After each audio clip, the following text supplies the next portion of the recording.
Watch and burn. Hey, so today I'm going to be talking about the Venetian Snares 2008 release, Detrimentalist. This record for me, it signifies a real shift as far as his full lengths were concerned because, like I've said in previous reviews for his EPs that I've covered, I prefer his EP work over his LPs, but that isn't 100% accurate, of course. I feel that certain LPs, like Detrimentalist, as well as My Love is a Bulldozer, um, as the two class of My Downfall and the other classical one that I can't pronounce, so I'm not even going to try. They were both stellar, and he does. Meat Hole was fun too, but I do find, or sorry, I did find that as of Detrimentalist, um, there's more of a focus on shorter songs, more focused songs, where they didn't need to just sort of end up in like a chaotic sort of mess of like snares and noise. These songs are crazy. They're just as focused, just as fun, just as driven as anything he's ever done. But I will say that I found that they have more structure, or more of a sense of structure at least. There are so many songs on here that are absolute killers. My favorite, Circle Pit, that song ends so crazy, but like I said, it doesn't keep going. It just gets nuts and it cuts out with a phone being hung up. And it ends perfectly because it doesn't keep pounding on. Like I said, where I found with his other stuff, his other full lengths, sometimes the songs had a tendency to just continue to go and go and go. But I didn't find that with this, or pretty much anything from this point forward. I also really like the design, and if I'm not mistaken, this was the first. This is the first one that AS1 did for him, and they would go on to design many, many more of his album covers and, well, do the artwork in general, not just the covers, for a number of his releases. And I think it's from this point forward. I think that's about right because this came out back in 2008, and I was getting everything that he was releasing up until that point religiously, and I really, really liked it all. But this is the first full length that I really fell in love with. I really, really liked Meat Hole too, but this record, I don't know, it feels like it was a step up from what he had been doing prior to this. And I don't know, there's, like I said, there's something about it. There's more of like a sense of it being a whole package. It isn't just a collection of songs. It feels like on this record there's a start, a middle, and an end, and it's deliberate.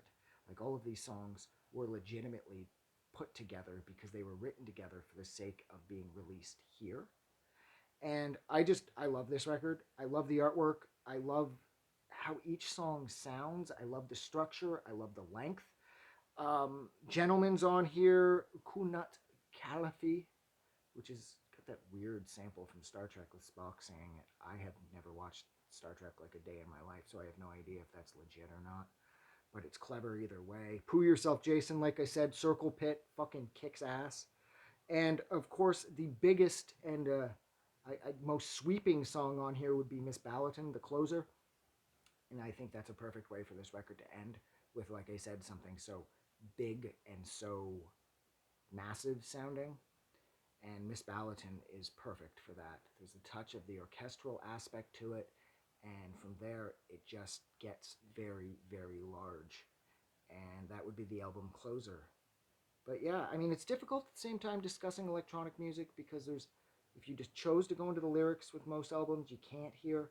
And I can't just keep going on and on about how it sounds in the production, but his production has been top notch forever. But I will say again, as of this record forward, it's like he stepped up his production game quite a bit too. I've always been impressed with everything he's done production wise, but I don't know, maybe it's just me and I just really like this record. That could be it. But I love the production on this album, and from this point forward, I feel like there's been like a real sense of growth from this point forward for Aaron Funk. And like I said, maybe I'm alone on that. Maybe everyone thought everything he did was rad. Huge chrome cylinder box unfolding got on my nerves, and I didn't really like songs about my cats. It's they're both clever, but I just did not love those records. There was something about the production that just drove me crazy. And ironically enough, too, one of my ex girlfriends said that the album songs about my cats drove her cats crazy, and that they definitely did not like that album. Whenever she put it on, they would like leave the room like religiously. So I thought that was kind of ironic. But yeah, so look, I'm gonna go, and yeah, thank you so much for hanging out here while I discussed with myself the Venetian Snares 2008 Planet Mu release Detrimentalist. This is like one of my favorite records that he has ever released. You guys should definitely try to check it out. He's really well represented digitally. The physical copies are out there. Try and track those down. And like always, I'm going to go. So thank you so much. Don't forget to like and subscribe. Have a good night. I just wanted to say thank you for making it through the entire video. I really appreciate it. And I'm going to remind everyone one more time, even though I've probably already done this in the video that you just watched, to please click the like button as well as the subscribe button because it helps this channel grow. And thank you for hitting like and subscribe, and we will see you guys really soon.